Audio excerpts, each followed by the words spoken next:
अस्सलाम वालेकुम, क्या हाल है आप सबका। आई होप सब ठीक हैं, खुश हैं अल्हम्दुलिल्लाह। आप देख रहे हैं उस्मा नूरीन का किचन और इसमें आज बन रहा है जी खिचड़ी, और वो भी बूढ़ों और मरीज़ अगर कोई बंदा हो या बच्चे हों मासूम आपके घर छोटे, तो उनके लिए बहुत ही ज़बरदस्त खिचड़ी मैंने बनाई है। तो ये बहुत ही ज़ूद हज़म, नरम और बहुत ही बेहतरीन ग़िज़ा है। उसके अलावा जी बनाया आलू गोश्त। तो आज चलें जी आपके साथ शेयर करते हैं कि आज शाम के खाने में मैं क्या बना रही हूँ। तो बहुत ज़बरदस्त वीडियो होने वाली है, आपने स्किप नहीं करना बिल्कुल। तो आए इंजॉय करते हैं फिर खाना पकाना। और जिनको मेरी वीडियो पसंद है वो प्लीज़ लाइक शेयर और सब्सक्राइब ज़रूर कर दीजिए। तो चलें स्टार्ट करते हैं फिर वीडियो। खिचड़ी बनाने के लिए मैंने 1 कप चावल लिए हैं और 1/3 कप दाल ली है। 1/3 कप से भी थोड़ी सी कम ही है दाल, तो इतनी इनफ होती है। इससे ज़्यादा दाल जो है वो खिचड़ी में फिर नहीं सही। छिलके वाली हो तो बहुत ही अच्छी है, ना भी छिलके वाली हो तो चलेगी। मेरे पास अब इस टाइम छिलके वाली नहीं थी, वैसे छिलके वाली दाल से खिचड़ी बहुत अच्छी बनती है। तो इनको मैंने थोड़ी देर आधा पौना घंटा भिगो के रख दिया। अब अच्छी सी ये सोख हो गई है, तो मैंने अच्छा सा इसको पानी से धो लिया। तो देखें कितना साफ़ सुथरी अब हो गई है। अच्छा सा साफ़ सा पानी हो जाना चाहिए, इतनी आपने धोनी है। इसको डाल देते हैं हम एक देगची में।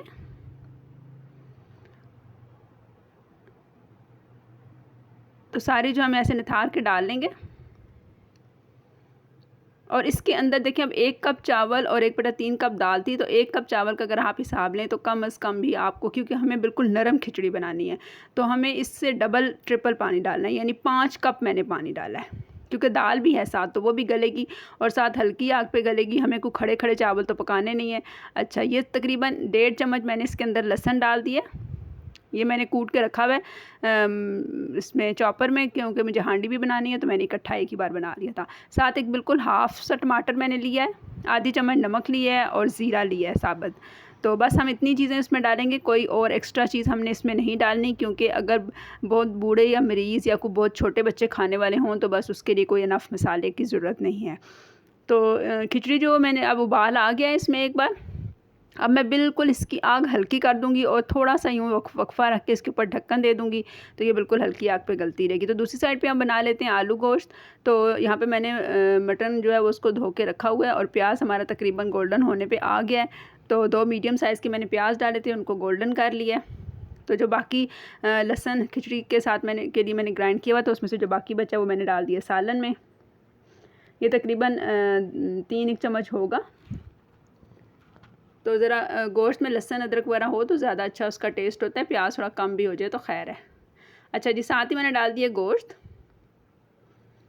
ज़रा थोड़ा सा इसका कलर वगैरह चेंज हो, पानी खुश्क हो, तो फिर हम बाकी मसाले डालते हैं। तो देखिए खिचड़ी हमारी हल्की आग पे बिल्कुल पक रही है।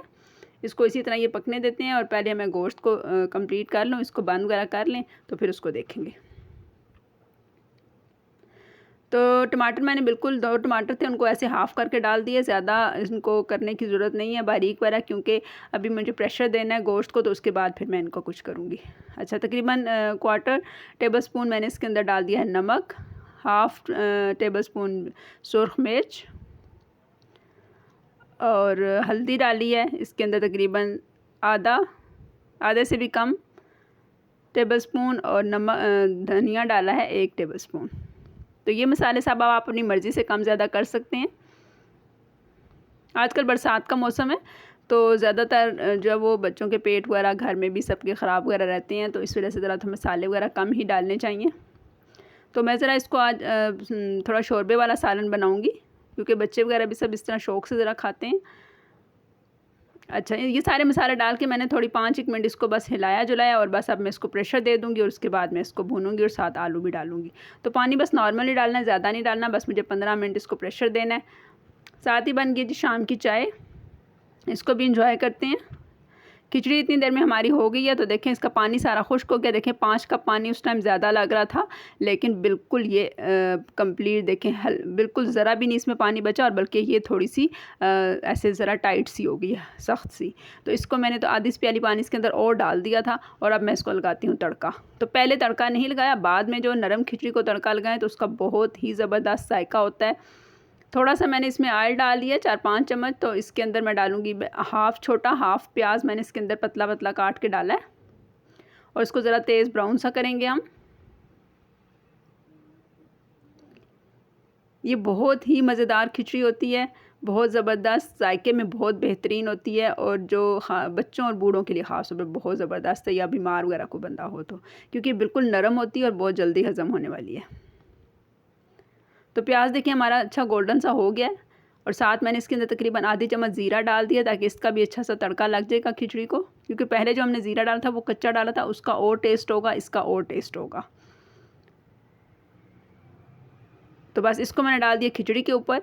खिचड़ी को मैंने अच्छा सा मिक्स किया और इसके अंदर पहले से मैंने आधा कप पानी और डाला हुआ था, क्योंकि ये नरम ही होगी तो इस जो ये तड़का मैंने लगाया है नरम खिचड़ी पे ही इसका जायका अच्छा आता है।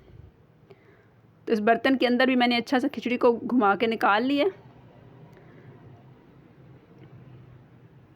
अब तड़का लगा के मैं इसको 5 से 10 मिनट फिर हल्की आग पे रखूँगी ताकि ये जो तड़का हमने लगाया ना इसका जायका अच्छा सा खिचड़ी के अंदर जज़ब हो जाए और बहुत ही ज़बरदस्त। अब देखिए पहले देखें आप इसका ये कलर कितना सफ़ेद सफ़ेद सा है, लेकिन अभी आप थोड़ी देर बाद देखेंगे मैं आपको दिखाऊंगी तो इसका कलर बिल्कुल चेंज हुआ होगा। साथ ही बना लिया जी रोटियां। तो खिचड़ी तो सब तो नहीं खाते, बड़े जिनको ज़रूरत है वही खाएंगे, बाकी तो खाएंगे रोटी। तो मैंने गर्मी का टाइम था तो मैंने कहा साथ ही रोटियां बना के भी फारिग कर लेते हैं।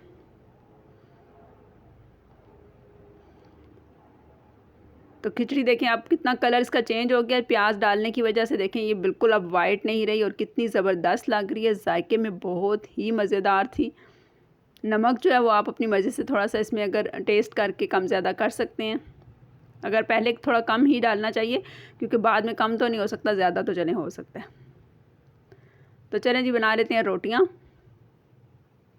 क्योंकि सारा गर्मियों में किचन का काम एक ही बार ख़त्म हो जाए तो अच्छा होता है, उसके बाद फिर बंदा एक ही बार फ्रेश हो जाता है कपड़े वगैरह चेंज करके। तो हम लोग यूज़ करते हैं ब्राउन आटा, बहुत ही ज़बरदस्त रोटी बनती है।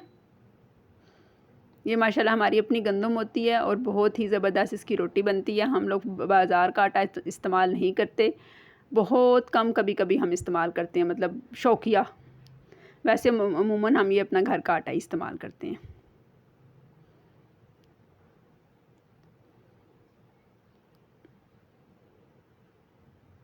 तो बहुत ज़बरदस्त इसकी रोटी बनती है। सालन मैंने साथ रखा हुआ एक और चूल्हे पे, तो वो बन रहा है साथ, और इधर जो फ्रंट पे 2 चूल्हे लगे हुए हैं, यहाँ पे मैंने एक साइड पे खिचड़ी ज़रा हल्की आग पे रखी हुई है और साथ में इनका ऊपर रोटियां बना लेते हैं। देखिए कितनी अच्छी हमारे घर के आटे की रोटी बनती है माशाल्लाह से। ये बहुत बड़ी नेमत है कि अपना अगर घर की गंदम हो और उसका आटा वगैरह हो, क्योंकि आजकल पाकिस्तान में तो बस आटे का बहुत ही ज़्यादा बहरान है। तो जी अल्लाह सब की मुश्किलात आसान करे, हर किसी को नसीब करे अपने घर का खाना पीना। तो रोटी हमारी बन गई है और सालन भी मैंने खोल दिया प्रेशर इसका मैंने, तो ये गोश्त अब हमारा गल चुका है अच्छा सा। इसके अंदर मैंने जो टमाटर हाफ़ डाले हुए थे ना उनको मैंने निकाल लिया था और उनके छिलके उतार के उनको इस तरह चॉपर में डाला है, तो उनकी अच्छी सी प्यूरी बन गई है। तो ये बहुत ईजी मेथड है, इस तरह टमाटर के चंक्स भी नहीं होते और मसाला भी बहुत अच्छा बन जाता है। तो रोटियां देखें जी बन गई हैं, इनको मैं बंद करती हूँ डब्बे में, क्योंकि अभी तो खानी नहीं है, इस वजह से ठंडी हो जाएंगी। तो लपेट के रख देते हैं, फिर जब हम सर्व करेंगे तो उस टाइम खा लेंगे। तो इनको मैंने रख दिया लपेट के डब्बे में। ये काम हमारा कंप्लीट हो गया और सारा खाना हमारा तैयार हो गया। ये है जी हमारी खिचड़ी और साथ है दही, सालन, इतना ज़बरदस्त देखें आलू गोश्त तैयार हो गया और साथ हैं रोटियां। तो अब सब इंशाल्लाह खाएंगे खाना। तो उम्मीद है आपने भी वीडियो को एंजॉय किया होगा। तो आप भी रिक्वेस्ट कर सकते हैं, अगर आपको कुछ सीखना है या कुछ पकाने के लिए, तो मैं ज़रूर आपकी रिक्वेस्ट को कंप्लीट करने की कोशिश करूँगी इंशाल्लाह। और आप भी मुझे दुआओं में याद रखिएगा और ज़रूर जो है वो मेरी वीडियो को सब्सक्राइब, लाइक और शेयर कीजिएगा। और जो वो लोग जो मुझे सपोर्ट कर रहे हैं उन सबका बहुत बहुत शुक्रिया। तो इजाज़त चाहते हैं जी, फिर अल्लाह हाफिज़।